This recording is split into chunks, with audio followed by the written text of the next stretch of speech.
All right. Hey everybody. I'm just I'm just here to let y'all know some things God has done and has been doing in my life.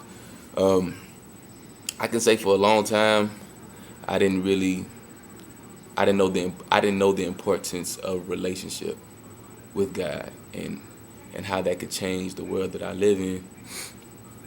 And I can say the person that you see now from last year is a totally different person. Last year on November 29th, the 28th actually, the 29th, I almost died. I had really bad scoliosis in my back.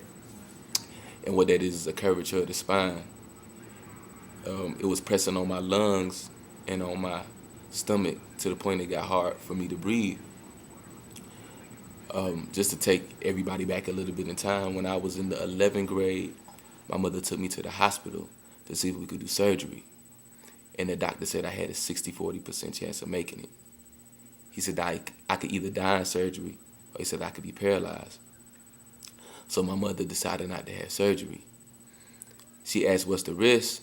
The doctor said, it's bad now, but if your son were to grow any taller, then the consequences would be even more severe. I was 5'11" then, I'm 6'4" now. So I kept growing and the situation kept on getting worse. It got to the point that I wake up in the morning and my heart would be beating really, really bad on the left side of my chest.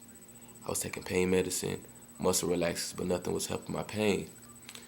Anytime I used to try and look on the computer about scoliosis, my mother would be like, Michael, stop that. You're going to scare yourself looking at all that scoliosis. But one day I went behind her back and I looked, and it said people with severe scoliosis could have respiratory failure at any moment, meaning they could stop breathing and just die. Or they die from the heart murmurs. I was so scared I woke my mother up out the middle of her sleep. And I said, Mama, I said, how bad is my situation really? She said, Michael, it's severe. You could die. She told me the reason why she told me never to look at the computer is because it's the world's report. It's going to make it hard for me to believe what God can do for me. She said, whose report you going to believe?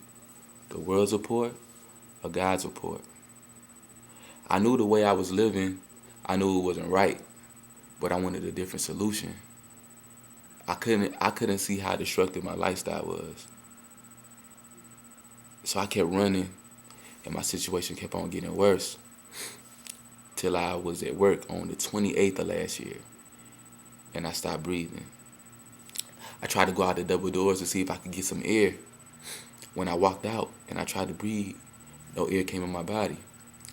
My manager came behind me, and he said, Michael, he said, what's going on? He said, you want me to call somebody? I said, no, but in the back of my mind, I was screaming, call 911, call 911. He sat me down on the forklift. He ran to the back and he got me the water. I said, I don't know. He came back and said, I don't know what's going on right now.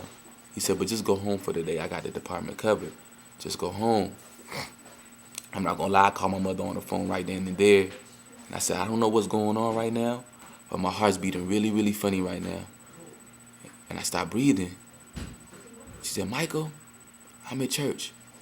She said, if you come home, you're going to be home by yourself.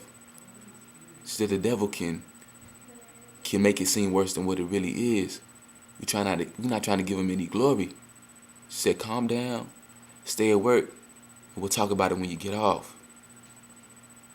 I was scared and I was confused, but I told myself if I died, that I want to go to heaven.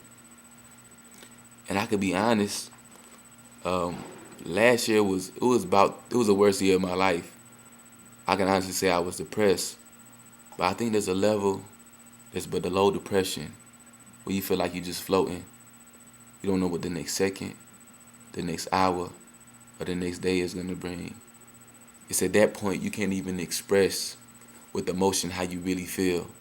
You could walk around with a smile and nobody really know what you're going through. You just feel helpless. I went home that night. My mother said, Michael, come in my room. And she showed me a list of like high-list celebrities and the way they live, the way that God wanted them to live. And they all live short lives. Now, regardless if you live a long life or a short life. The wages of sin are death. The ways of Christ are everlasting life. I felt like God was putting me in a corner to make a decision, and I didn't know what was going to happen. But I told him with no hidden intentions that I was going to do right by him. Because sometimes we say we're ready to do right, but in the back of our mind, we hold on to things subconsciously that we still want to do. And God knows this because he made us, so he knows our hearts. When we're really ready to make a change, God is ready to make a change for us. My mother prayed for me that night. I went to sleep, and most of the times when I used to sleep, I had to sleep in the fetal position on my side. That's the only way my back would lay flat on my bed. When I woke up in the morning, my back was completely straight. My heart that was beating on the left side of my chest in the morning was beating normally in the middle of my chest.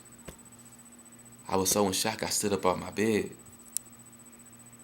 And I used to walk with a limp because one of my legs were longer than the other one. People used to think I was just walking like that to be cool, but one of them was longer. When I stood up off the bed, both my legs were even on the ground. I felt arteries on the right side of my chest start to beat back like a heartbeat that had been suppressed for so long. On the left side of my chest, they had been caved in. On the right side of my chest, they had been caved in. I was crying like a baby the whole day because I didn't understand why God loved me so much. I didn't feel like I deserved it. It was at that point I realized that God wasn't judging me and moving away from me because of my sin. He was always waiting to love me. It was me and my sin that was moving me away from God.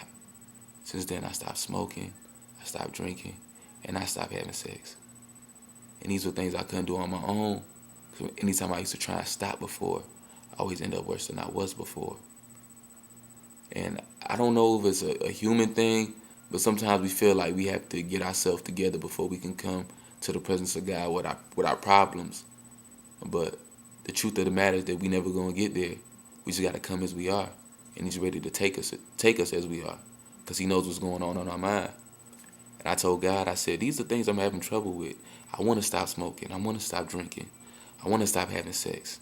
I said, but I don't see how it's possible to stop doing all these things. And he took me to his word, where it says we can bring all imaginations to the subjection of Christ. It says our flesh and our spirit are always at war. But if we walk in the spirit, we won't fulfill the lust of our flesh. So anytime I had those urges to smoke, to drink, or to want to fornicate, when I would put on that mindset of Christ, those feelings would instantly go away. I had never felt anything like that. It was like a thinking cap that I could just put on at any moment when I was hit with temptations. And anytime I got hit with temptations, I put on that thinking cap, the mindset of Christ, and it always instantly go away. I made it an effort to do that every day, and eventually it became second nature. And I feel like I developed self-control, something I never had. And I feel like we can do all things through Christ Jesus who strengthens us.